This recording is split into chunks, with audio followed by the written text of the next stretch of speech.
What's up, everybody? Soren Baker here on Unique Access, and today we're joined by TF. Thanks for coming through, sir. Yeah, thanks for having me. Yeah, man. So you're definitely making a lot of waves right now in LA and worldwide with a lot of the movements you got going on with ScHoolboy Q and your own September 7th song. So first of all, congratulations on that. Oh yeah, thank you. So with September 7th, that's part of the No Hooks project that's coming. So with that, lots of different things, man. So how and why have not only songs, but a whole project with no hooks? Well, there's nobody doing it, you know, out here. So, and plus my boy Shay, he just had a bunch of just beats that's just, you can't do nothing but rap on it and keep rapping. And that's the producer, Shay? Yeah, He's Shay out of Wood. Oregon? Yeah. Okay, so how did you meet Shay? Through Jay. Oh, okay. Yeah, we just over there, he like, hey man, some cat from Oregon just sent me a beat.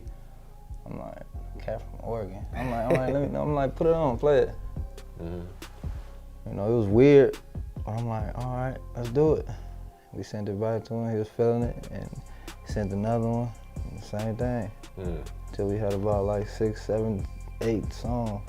Wow. We're like, let's just do a whole, you know, call it No Hooks. So that's how that happened. And then where did September 7th come in the recording process? That was probably like the 5th track he sent. And it was just titled, the beat was the beat was titled September 7th. Okay. So I'm like, what does this mean? And they were like, I don't know. He's like, oh, I don't know. I'm like, all right, September 7th. And we just named it September 7th. So oftentimes with songs that don't have hooks, they pick some lyrics and stuff or a little passage for the title. So what made you want to just stick with that? Because when I wrote the song, I'm just sitting there looking at my phone like, I'm gonna open up with this. I just started off September 7th, I'll be in the future. Right. And I'm like, oh, September 7th. There it is. Okay. Fair enough. So with the rest of No Hooks, are you doing stuff that's very conceptual, or is it going to be more like freestyle type of rhymes? Well, it's some of the beats, they got like weird placements for breakdowns and drops and stuff and all that. So, you know, I might just let the drop ride out and then fall back in, you know, but most of the tracks are just like, you know, September 7th, similar to it. Okay. You know, other than the ones I was just speaking about, you know, with the drops and, you know, breakdowns and shit, but most of them just, you know, straight through. A bunch of, like, the beat changed like 4 or 5 times. Okay. You know? And what appeals to you about that? It make you challenge yourself. You know, it make you rap. It make you, you know, it make, like, it was a challenge. Cause it's like, if you hear this shit, you like, man, I'm not finna even try this shit.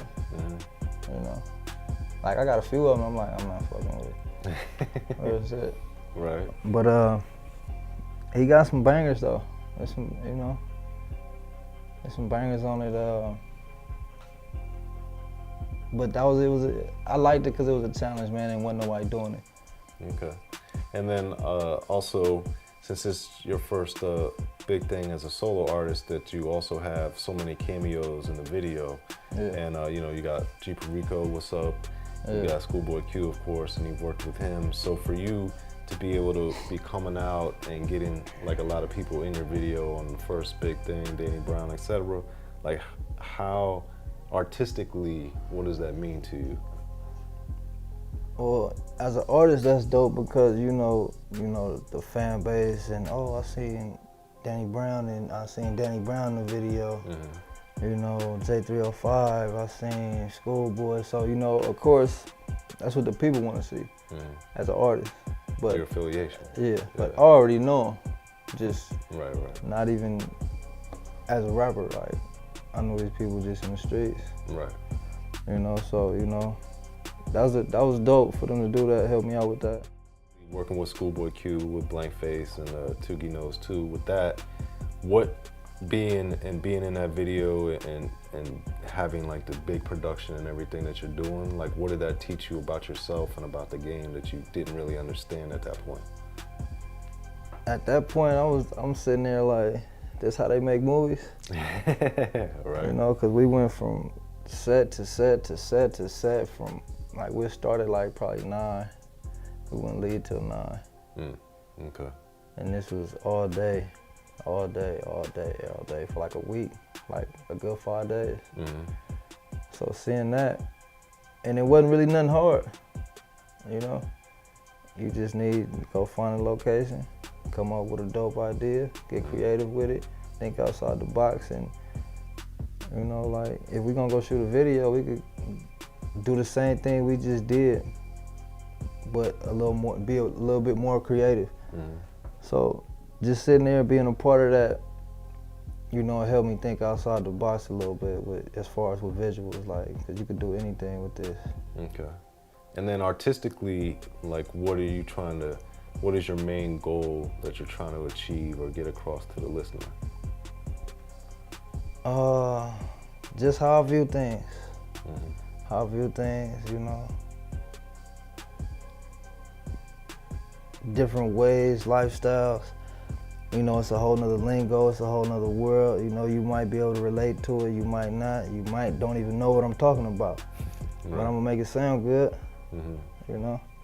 And I think LA, you know, obviously came out and was very prominent and helped popularize gangster rap, and then had a lot of other groups over the years that strayed from that, and then we had a lot of different movements coming out of LA with, you know, the Jerk, and then a lot of stuff Mustard's been doing, of course, over the years, and then you had the Far Sides and the Jurassic 5s and everything else with that. So now it seems like there's, thanks in part to YG and a lot of other people, Kendrick and the TDE camp, obviously, there's been a resurgence of like more street-centered music. So for you, you know, looking at all that and seeing all that stuff develop, how do you think how do you fit into all those different things?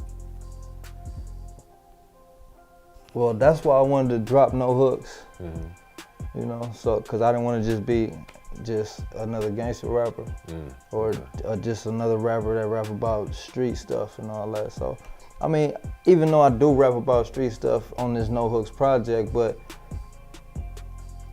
it's like a hip hop feel, right? You know, opposed to the gangster rap type sound.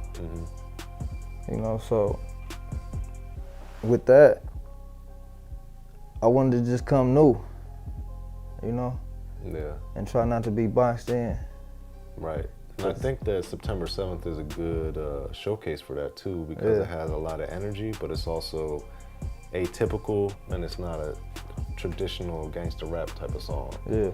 So I think that definitely enables you to stand out and be distinctive. So creatively, could you cite a song or two, or please cite a song or two that does the same type of thing that you think of that kind of pulls off that same thing? On No my Hooks. song? Yeah, on No Hooks. Panda Express. And why is that?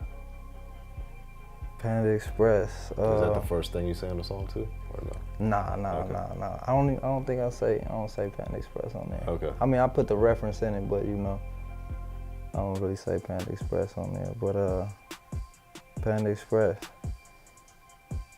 that was I think the second song we did. Second track he sent us. But with that, like after the first track he sent me, I'm like, all right, like I'm waiting to hear what this dude got next. Both me sitting that. So now I'm hype. I'm like, all right, let me dig up in this bag, man. Pull something up out of this, you know, Panda Express. All right. Cool, man. Well, everybody's looking forward to hearing No Hooks, man. Congratulations on the success and the movement so far. Thank you. And thank you for coming through, man. Yeah, Soren Baker here on Unique Access. TF, man. Yeah, boom. He's coming. Be sure to check out the History of Gangster Rap by Soren Baker. He's official. History of Gangster Rap features exclusive interviews with Ice-T, Snoop Dogg, MC Ren, the D.O.C, and dozens of others. The History of Gangster Rap, a definitive look at how Los Angeles changed rap forever. In Los Angeles, the streets definitely set the tone of the hip-hop music. At 19, I got a $50,000 car. My whole angle always was, I'll be street, but I will always tell you the horrors that go along with this life. There will be penalties and casualties for just wearing the wrong color in somebody's neighborhood. And once gangster rap made it from the streets to the TV, the genre exploded. With Fab 5 on Yo MTV Raps with NWA. Yo MTV, it just catapulted us from being local heroes to national gangbang rappers. The History of Gangster Rap discusses it all from 1980 up till today. It's always gonna be shit happening in the street. You know what I mean? So it's always gonna be something to talk about. The History of Gangster Rap in stores now.